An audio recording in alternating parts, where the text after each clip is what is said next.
স্বপ্নের শহর সিলেট, যেখানে পাহাড়, ঝর্ণা আর নদীর সৌন্দর্যে মিশে আছে প্রকৃতির জাদু। আজ আমরা শুরু করছি সিলেট ভ্রমণের যাত্রা। সবুজ চা বাগান, রাতারগুলের জলের বন, জাফলংয়ের স্বচ্ছ নদী, খাসিয়া পল্লী, ভোলাগঞ্জ সাদা পাথর, বিছানাকান্দি। হারিয়ে যাব আপনাদের নিয়ে একসাথে। পথে পথে নতুন অভিজ্ঞতা, অজানা গল্প আর কিছু রোমাঞ্চকর মুহূর্ত নিয়ে আমার এই ব্লগ সাজিয়েছি। বন্ধুরা, ভিডিওটি শুরু করি। আমাদের সাথে থাকুন আর দেখুন প্রকৃতির এক অন্যরকম মায়া। অবশ্যই সিলেটের সৌন্দর্য দেখলে আপনি মায়ায় পড়ে যাবেন। তো চলুন আর কথা না বাড়িয়ে আমরা ভিডিওটি শুরু করি।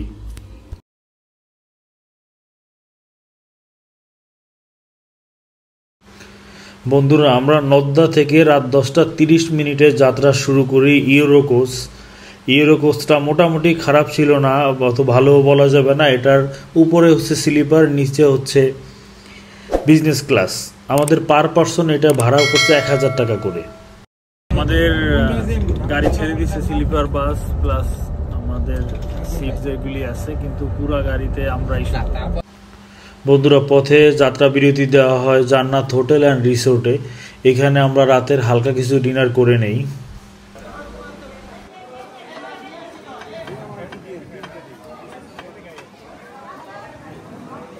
বন্ধুরা, আমাদের ডিনার শেষ করে আবার আমাদের গাড়ি যাত্রা শুরু করলো। আর সিলেটের রাস্তা খুবই বাজে, কারণ এখন নাকি কাজ চলতেছে। বাইরে অলরেডি আপনারা দেখতে পাচ্ছেন আমি একটু ঘুমে গেছিলাম, একেবারে আলো ফুটে গেছে। আর আমাদের সিলেটের কাছাকাছি আমরা চলে আসছি, গন্তব্যের কাছাকাছি। বন্ধুরা, এখন বাজে সকাল 8টা। আমরা অলরেডি লেট, কারণ আমাদের বাস রাস্তা খারাপ হওয়ার কারণে এবং জ্যাম ছিল। তো আমাদের নামিয়ে দিয়েছে হুমায়ুন চত্বর। আর এই হুমায়ুন চত্বর থেকে আমরা একটা সিএনজি নিয়ে যাচ্ছি মাজার গেটের দিকে। বন্ধুরা, আজকে সিলেটে শুক্রবার, সারা দেশেই শুক্রবার। আমরা শুক্রবার সকালবেলা এসে নামলাম পর্যটন এলাকা। এখানে প্রচণ্ড ভিড় হয় শুক্রবার দিন। হোটেল আগে বুক না থাকলে পাওয়া খুব টাফ। সো আমরা অনেক খোঁজাখুঁজির পরে একটা হোটেল পেলাম, হোটেল জাফরান। স্বাদ এবং সাধ্য বা বাজেটের মধ্যে এই হোটেলটা আমার কাছে সিলেটের ভালো হোটেল মনে হয়েছে, কারণ আমি অনেকগুলো হোটেল দেখলাম, বাট বাজেট অনুযায়ী এই হোটেলটা কোনো অংশে কম না। আপনারা রুমগুলি দেখতে পারেন, রুমগুলিও সুন্দর আছে। বাজেট অনুযায়ী এই হোটেলগুলো এখন একটু রাশ চলতেছে, এগুলি 2000 করে আপনি পেয়ে যাবেন। বন্ধুরা, আমরা সবাই ফ্রেশ হয়ে হোটেল রুম ত্যাগ করে এবার আমরা যাচ্ছি নাস্তা করার জন্য। আর নাস্তা করার জন্য বা ব্রেকফাস্ট করার জন্য বা ডিনার করার জন্য সিলেটে কিন্তু দুইটা বিখ্যাত হোটেল আছে, পাঁচবাই এবং পানসি। তো আমরা পাঁচবাইতে যাচ্ছি। সকালবেলা এখান থেকে আমরা ডিম খিচুড়ি নিলাম, 95 টাকায় ডিম খিচুড়ি। তো আমরা ডিম খিচুড়ি খেয়ে তারপরে আমরা বের হব। বন্ধুরা, আমরা নাস্তা শেষ করে বের হইলাম। আর আপনারা যে গাড়িটা দেখতে পাচ্ছেন এটা হচ্ছে নোহা। আর আমরা এইটাই ঠিক করেছি 2 দিনের জন্য 7500 টাকায়। আমরা অনেকগুলি স্পট ঘুরবো, আশা করি আপনারা ধারাবাহিকভাবে দেখতে পাবেন। আলহামদুলিল্লাহ, আমাদের সিলেট যাত্রা শুরু। আলামিন ভাই আছে, আমার বন্ধু মাইনুল, আমাদের দুই বড় ভাই না, দুই ছোট ভাই হয়ে গেছে, রাসেল ভাই, বিপ্লব ভাই। বন্ধুরা, আমাদের হাতের বামে যে চা বাগানটা দেখতে পাচ্ছেন এটা হচ্ছে মালিনী সরা চা বাগান। এটা বিশাল এরিয়া নিয়ে, এটা নিয়েও আপনাদের ভিডিও থাকবে, দেখতে পাবেন। আপনারা সিলেটে ঘুরতে আসলে সব থেকে মজার ব্যাপার কি, অনেক চা বাগান, রোডের 2 সাইডে চা বাগান, অনেক সুন্দর প্রকৃতি পরিবেশ আপনাকে মুগ্ধ করবে।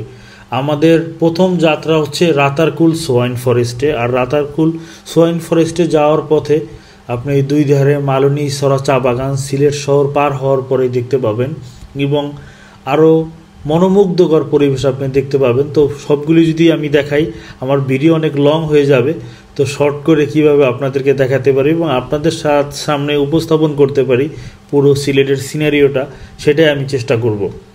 বন্ধুরা, আপনাদেরকে আরও কিছু তথ্য আমি দিয়ে রাখি। আমরা তো হাইস ভাড়া করেছি, আমরা 5 জন ছিলাম। আপনারা যদি 4 জন হন আপনারা কিন্তু সিএনজি নিয়ে যেতে পারেন।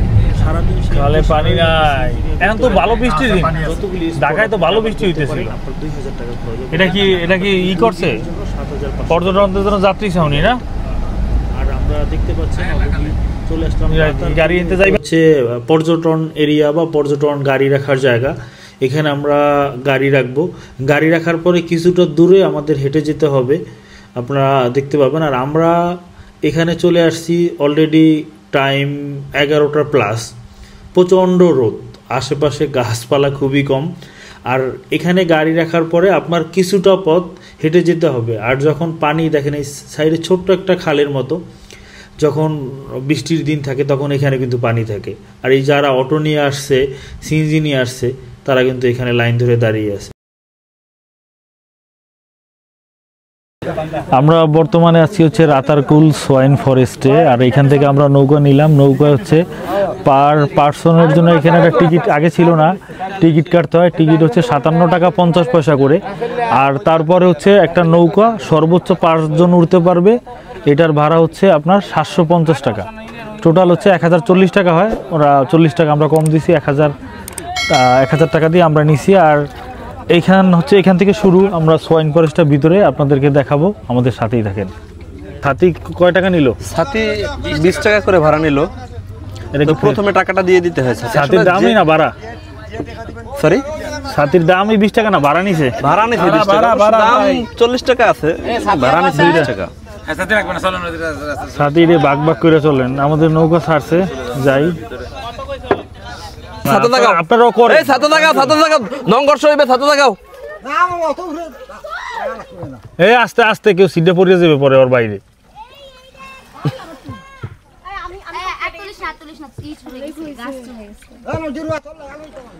বন্ধুরা, রাতারকুল সম্পর্কে আপনাদেরকে কিছু তথ্য আমি দিয়ে রাখি। রাতারকুল সোয়াইন ফরেস্ট বাংলাদেশের সিলেট জেলার গোয়াইনঘাট উপজেলায় গোয়াইন নদীর তীরে অবস্থিত। এটা কিন্তু সিলেট শহর থেকে প্রায় 26 কিলো দূরে অবস্থিত। এটি বাংলাদেশের একমাত্র প্রাকৃতিক জলাবন। বিশ্বের যে কয়েকটা জলাবন আছে বন্ধুরা, এর মধ্যে কিন্তু এটি একটি। স্থানীয় মানুষজন বা বাংলাদেশের অনেকেই আমরা কিন্তু এটাকে অ্যামাজনও বলি। বর্ষাকালে এখন যেমন আপনারা দেখতে পাচ্ছেন গাছগুলি দেখা যাচ্ছে অনেক বড়, বর্ষাকালে কিন্তু প্রায় একবারে 1/3 অংশই কিন্তু পানির নিচে চলে যায়। বন্ধুরা, রাতারকুল যারা আপনারা ঘুরতে আসবেন তাদের জন্য পারফেক্ট টাইম হচ্ছে সাধারণত বর্ষাকাল। ফুল বর্ষার সিজনে আসলে এখানে যে গাছগুলি দেখছেন, এই গাছগুলির নাম হচ্ছে করজ গাছ। এগুলো সাধারণত কিন্তু পানির নিচেই টিকে থাকতে পারে আর কি। এই গাছগুলি দেখবেন 1/3 অংশ পানির নিচে এবং ভালো লাগবে। আর আমরা এখন যে টাইমে আসছি বর্ষার শেষ, সিলেটে নাকি আরও 1 মাস আগে থেকে বৃষ্টি হয় না, তাই আপনার এখানে একেবারে পানি কম, খুবই পানি কম। এবং পানির কালারটাও কিন্তু বর্ষার সময় অন্যরকম থাকে। এখন সাধারণত ওরা বাদ দিয়ে পানি আটকাই রাখে যেন শুকাই না যায়, এই জন্য হয়তোবা। আর গাছগুলি একেবারে শিকড় থেকে সবগুলি আপনারা দেখতেছেন সব বের হয়ে গেল। দর্শন হয়ে গেল, সাবধান সাবধান সাবধান সাবধান, দংঘর্ষ হয়ে গেছে, দংঘর্ষ।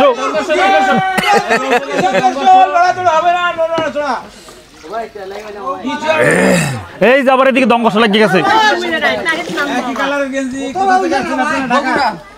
সব বগুড়ার।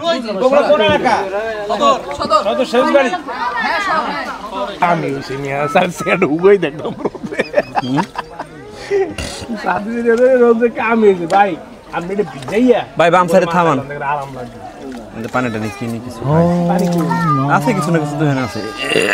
নামলো ভাইরা, মাইনুল আসো আসো। এখানে কি বিরতি দিছে নাকি? হ্যাঁ, একটু এখানে তো ঘোরার জায়গা সুন্দর, আমরা একটু ঘুরলাম, ছায়া পরিবেশ, এটা আমরা খাই।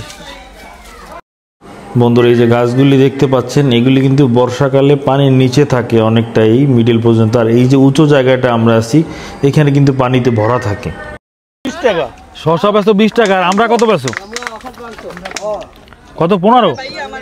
এই আমরা দাও খাই, 20 টাকা ছোট। কলা কত? 30 টাকা পিস। 600 তো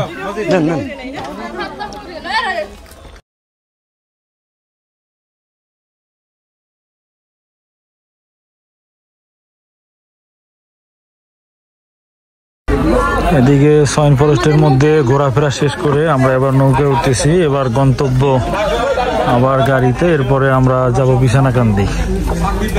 আমাদের এখানে দেখা প্রায় শেষ পর্যায়ে। আর একটা ওয়াচ টাওয়ার আছে, হয়তো আপনারা অনেকেই ভিডিও দেখে বললেন যে আপনারা ওয়াচ টাওয়ারটায় যাননি। ওয়াচ টাওয়ারটা আপাতত বন্ধ আছে নাকি ওইটা, এখানে এই জন্য আমরা কেউ যাইনি। আর আমরা এখন ব্যাক করতেছি। এখানে সাধারণত 30 মিনিটসের মতো ঘুরলে আপনার পুরো ঘোরা হয়ে যাবে, বা 1 ঘন্টা অনেক একটু বেশি সময় কাটায়। আর আপনাদের একটা তথ্য দিয়ে রাখি, আপনারা একটু চেষ্টা করবেন বিকাল নাগাদ আসতে, কারণ সকালে অনেক রোদ থাকে বা দুপুরে অনেক রোদ থাকে। নদীতে ঢেউ ওঠে রে